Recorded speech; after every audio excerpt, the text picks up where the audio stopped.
যিশু। আমি এই চার্চে 2020 থেকে আমি এই চার্চের সাথে আমি যুক্ত। যখন অনেক তখন সমস্যা ছিল, এবার এই চার্চের সাথে যুক্ত হওয়ার পর আমি অনেক কিছু, আমার জীবনটা স্মুথলিভাবে চলতে থাকলো। এবার আমি ঈশ্বরকে পেছনে ফেলে দিয়ে আমি কি করলাম, টাকার পিছনে দৌড়াতে থাকলাম। তখন আমার বড় কাজের অফার এলো। তখন কি হলো, ফ্রাইডে, স্যাটারডে, সানডে এই 3টে দিনই মানে খুব কাজের চাপ থাকতো।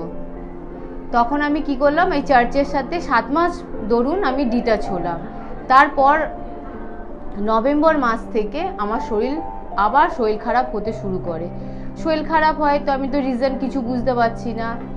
এবার তখন কি হলো, আমি যখন ডক্টরকে দেখাচ্ছি, ডক্টর বলে জন্ডিস হয়েছে। তারপরে যখন 24শে ডিসেম্বরের দিন আমি হসপিটালাইজড হওয়ার পর বললো ওরা 2 মাস 2.5 মাস ধরে ভুল ট্রিটমেন্ট করছে। ভুল ট্রিটমেন্ট করার পর কি হলো না, টাইফয়েড ধরা পড়লো। তখন আমি যার মাধ্যমে এসছি, অনিতার মাধ্যমে, মানে আমার ভাইয়ের বউর মাধ্যমে আমি জানতে পেরেছি ঈশ্বরকে, এই চার্চের কথা।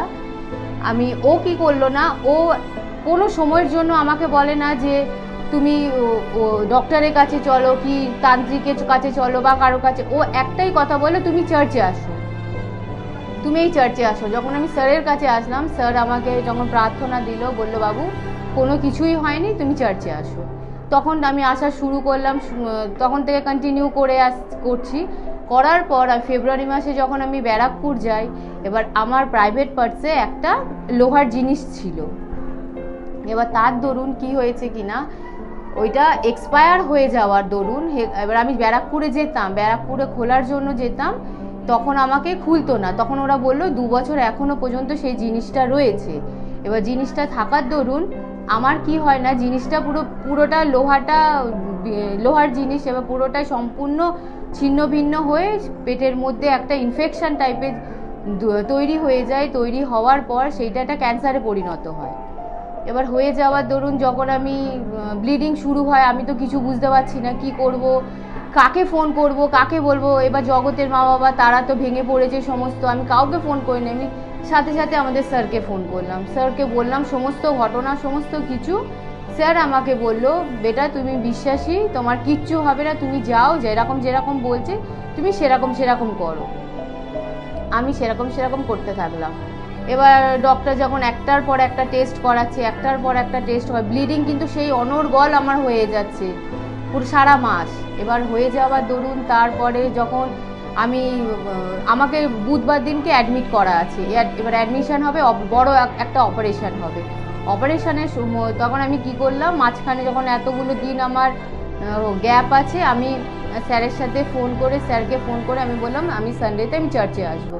এবার সানডেতে চার্চে আসার পর আমি স্যারের কাছ থেকে যখন শুনেছিলাম যে প্রভু ভোজ নিলে, যে এটা ঈশ্বরের দেহ আর এটা রক্ত, যে পান করে সে সমস্ত রোগ ব্যাধি সর্বকিছু থেকে বিশ্বাস ছিল। যেহেতু আমি যিশুকে আমি জানি, আমি তাকে বিশ্বাস করে তাকে গ্রহণ করেছি, আমি জানতাম আমার কিচ্ছু হবে না। তারপর যখন বুধবার দিনকে অ্যাডমিশন নিই, তখন রিপোর্ট বেরালো না সিস্ট আছে, ক্যান্সার নেই, সিস্ট আছে। তখন ওরা বললো অ্যাসিড দিয়ে পুড়িয়ে সমস্ত কিছু করতে হবে। এবার আমাকে তো সেন্সলেস করে ওইভাবে ওটিতে ফেলে রেখে দিয়েছে। এবার আমি ভাবছি আমাকে ওইভাবে ফেলে রেখে দিয়েছে কেন, আমার তো জ্ঞান চলে আসছে। এবার জ্ঞান চলে আসার পর আবার ইঞ্জেকশন দিচ্ছে। এবার যখন 3 নম্বর ইঞ্জেকশন দেবে, তখন বলা হচ্ছে যে না, এরপর একে আর ইঞ্জেকশন দেওয়া যাবে না, এরপর ইঞ্জেকশন দিলে এর কোমাতে চলে যাবে। তখন ওরা কৃষ্ণা বায়োপসি রিপোর্টের জন্য ওরা অপেক্ষা করছে, আমাকে ওটিতে নিয়ে যাবে, অপারেশন করবে বলে। এবার যখন নিয়ে গেছে, রিপোর্ট এসছে, তখন আমি তো ধন্যবাদ দিয়ে যাচ্ছি, সর্বসময় খালি ধন্যবাদ দিয়ে যাচ্ছি। আর আমার বিশ্বাস আমার কিচ্ছু হয়নি, ওই রিপোর্ট সমস্ত ভুল হবে, সিস্টও হয়নি। যখন ডক্টররা রিপোর্ট দেখেছে, রিপোর্ট দেখার পর ডক্টররা বলছে যে একে তো অ্যাডমিশন করতে হবে, তো যে কিসের জন্য এনাকে নিয়ে আসা হয়েছে, কি না কপাটি খোলার জন্য। বলে এর তো কিছু হয়নি, একে বলেছে ক্যান্সার হয়েছে, সিস্ট আছে, কিচ্ছু হয়নি। এর বিকেলে লিখে দে যে ওর ডিসচার্জ। এদিকে কিন্তু আমাকে দিয়ে বন্ডে সই করে নিয়েছে যে আমাকে 3 দিন থাকতে হবে এ করতে হবে। তো তারপর ওনারা নিজেরাই আমাকে বলল যে এর কিছু হয়নি, ও ডিসচার্জ লিখে দে, সুস্থ সবলভাবে আমি বাড়িও ফিরে আসলাম। এবার ঈশ্বর আমার প্রতি অনুগ্রহ করেছে, ঈশ্বরকে মহান আমি ধন্যবাদ দিই।